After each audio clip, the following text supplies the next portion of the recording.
Hey everybody, welcome back. Another video for you. As always, thank you for the support. So much to discuss. Let's jump right into it. I've talked so much about Russia, the ongoing war, details about the war. There's, of course, an endless number of stories to cover with regard to that alone. But I want to pull back from that a little bit today and talk about some of the regional and global effects of Russia's war and invasion of Ukraine. And in this case, of course, there's many different directions I could go, but in this case, I want to talk specifically about Turkey. If you're a regular viewer of these videos and on the Patreon page for the exclusive posts, then you know I've talked quite a bit about Turkey, about President Erdogan, about his opportunism with regard to Russia and his ability to essentially take advantage of various windows of opportunity that have been opened by Putin's blunder in Ukraine. And I continue to call it a blunder because I think it is a historic blunder, the effects of which we will see for years and decades to come. Turkey is a major aspect of why I think this was such a blunder, because this really did open the door for Turkey to vastly expand its regional and global influence. Now, before I get into some of the specifics, let's just recap for those of you who might be new to my videos. Turkey has done so much in just a few years to really demonstrate that it is more than just a NATO member and a powerful country in the region, that it is, in fact, a global power. Three different wars that Turkey has intervened in, and rather successfully. Libya, Turkey intervened on the side of the Muslim Brotherhood aligned government in Tripoli during the civil war. In Nagorno Karabakh, Turkey was the primary backer of Azerbaijan, the primary reason why Azerbaijan won that war, especially using Turkish drone technology, which I'm going to talk about in a few minutes. And of course, we should also not forget that Turkey has intervened in maybe not intervened, but provided the critical material support to the government of Ethiopia in its war against the TPLF, the people of Tigray, or the fighters of the Tigray movement. So again, in all three of those cases, Turkey represented something of a game changer, and that's to say nothing of Turkey's expanded influence in places like Somalia, where they have military bases. Turkey's attempts to get back into Sudan after kind of being ejected once Bashir had been overthrown. So there's a lot of different things that Turkey has been involved in, and of course, Turkey's right in the neighborhood,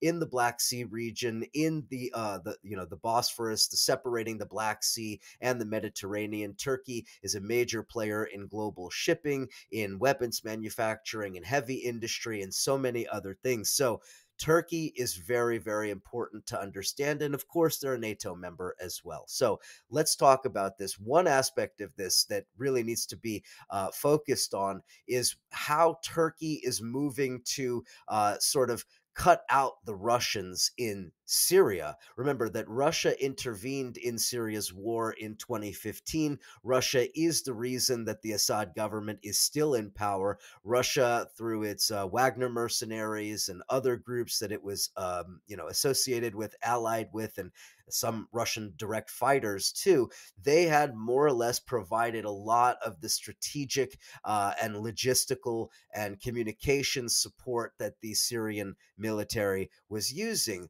And now, fast forward 6 years, 7 years, in fact, and Russia invades Ukraine. Russia really moves to withdraw for the most part from Syria, leaving just a small force there. And now Syria faces the prospect of an unknown future where Russia, the guarantor of the government, of the Syrian government's safety, is now embroiled in its mess in Ukraine. And of course, here comes Turkey. Remember that Turkey has been occupying parts of Syria, as has the United States, using its own military forces. Turkey has claimed repeatedly that they must, in order to secure their own national security, their own borders from the Kurdish groups, including the Syrian Defense Forces, which are aligned with the PKK, which Turkey regards as an international terrorist organization. Other governments also regard it that way, but Turkey especially sees the Kurdish movement as a direct threat to its own territorial integrity. So For Turkey, the primary goal here is to more or less make sure that they can neutralize this Kurdish issue in the north along their border. And so, what has happened recently is that we now begin to see indications from Bashar al Assad himself that Syria is beginning to warm to the idea of full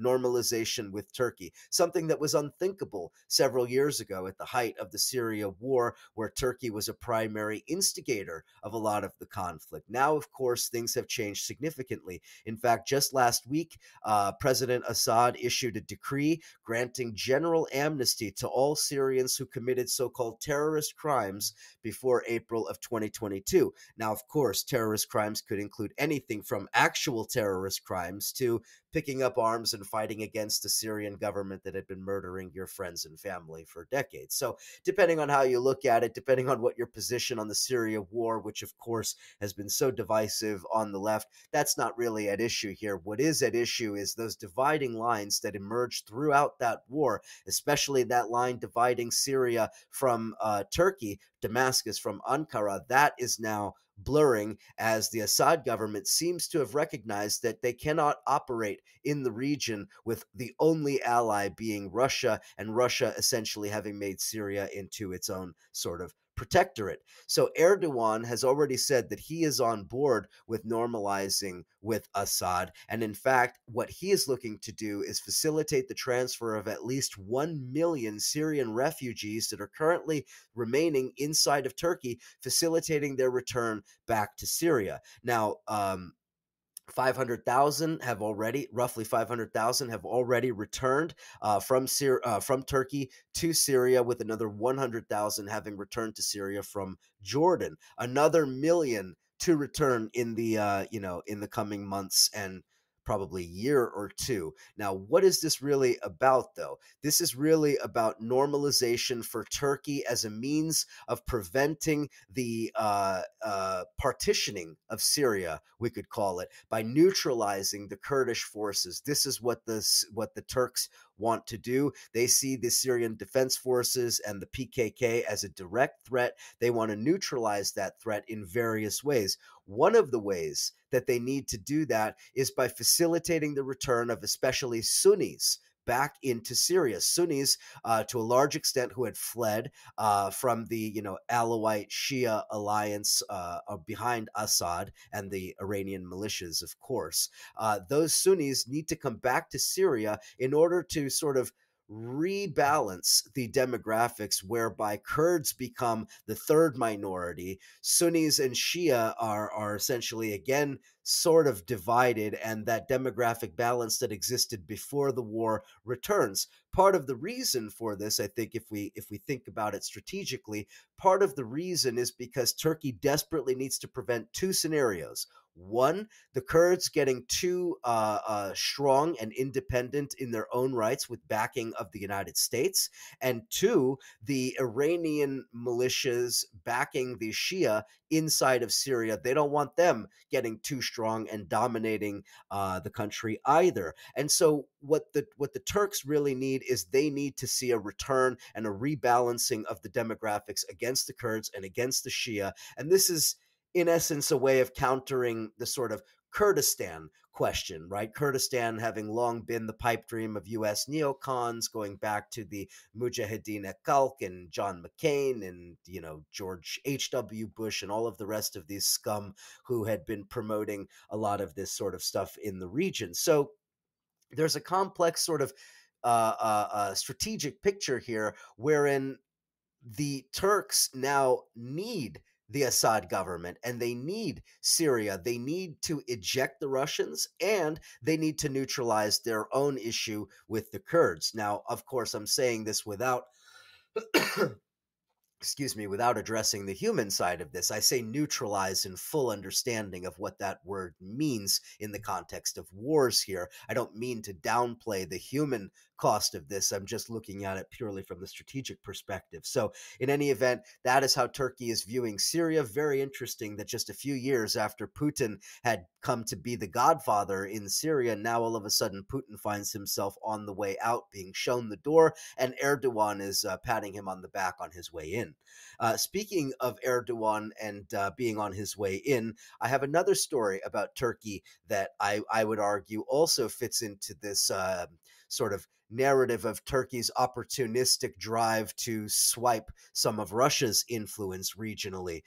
Turkey and Kazakhstan have now partnered for a drone production facility. I've talked about this many times in my videos about Erdogan's deal with Zelensky in Ukraine to develop drones, a deal that had been reached just a little while before Russia invaded Ukraine. That was a big, big indicator that Erdogan saw an opportunity to side with Russia's opponents, basically, to use Russia's blundering foreign policy as a means of leveraging and building his own sort of what's the word, his own clout, his own influence.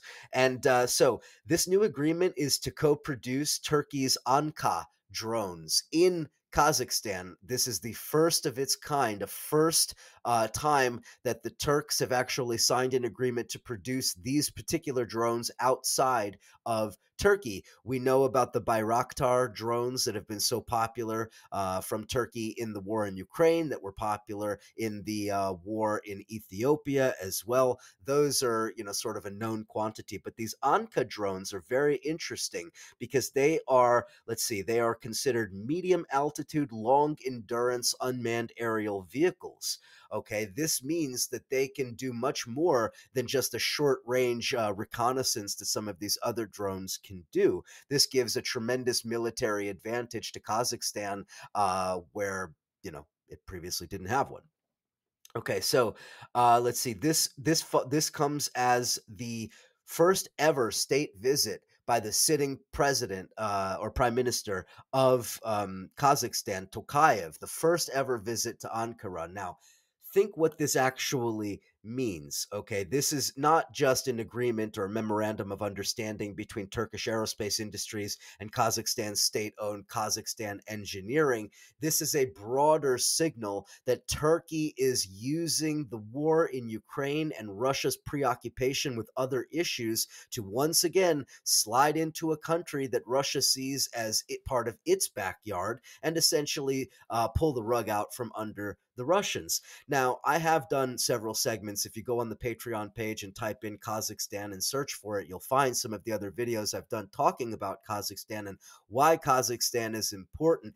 This country is in some ways a bellwether for how we should understand Russia, China, Turkey competition moving forward. All three of those countries are very influential in Kazakhstan. Russia, of course, historically through the Soviet Union and, the linguistic ties, and of course, Russian space industry, the Roscosmos facilities in Kazakhstan and so forth. There is a historical legacy there, Russian nuclear weapons, etc. The Russian military has long since been interconnected there. Russian military was sent in to Kazakhstan when there was that uprising earlier in January. The Russian military essentially put down a working people's uprising against a corrupt government in Kazakhstan.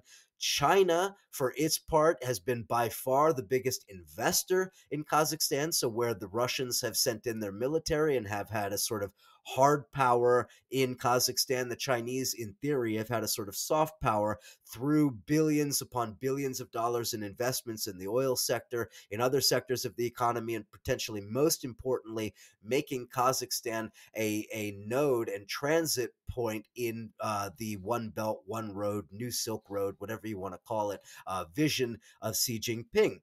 In other words, this massive country in Central Asia was a centerpiece of the Chinese strategy to use One Belt, One Road as a means of, pushing forward its own influence throughout the entirety of Asia. So China has been a major player there as well. But guess what? China and Russia are both, to a large extent, hated in Kazakhstan for all sorts of reasons. There are cultural reasons for that, historical reasons for that. People in Kazakhstan don't appreciate the colonial history of the Russian Empire. They certainly don't appreciate a lot of what happened during the Soviet period. They don't appreciate the very exploitative nature of China's relationship in Kazakhstan. These can be gleaned from just reading up on what people in Kazakhstan say. I mean, this is just the reality. And then there's Turkey, which actually does have a significant support at the grassroots level inside of Kazakhstan. Part of the reason is, of course, religious, it is cultural, it is linguistic as well.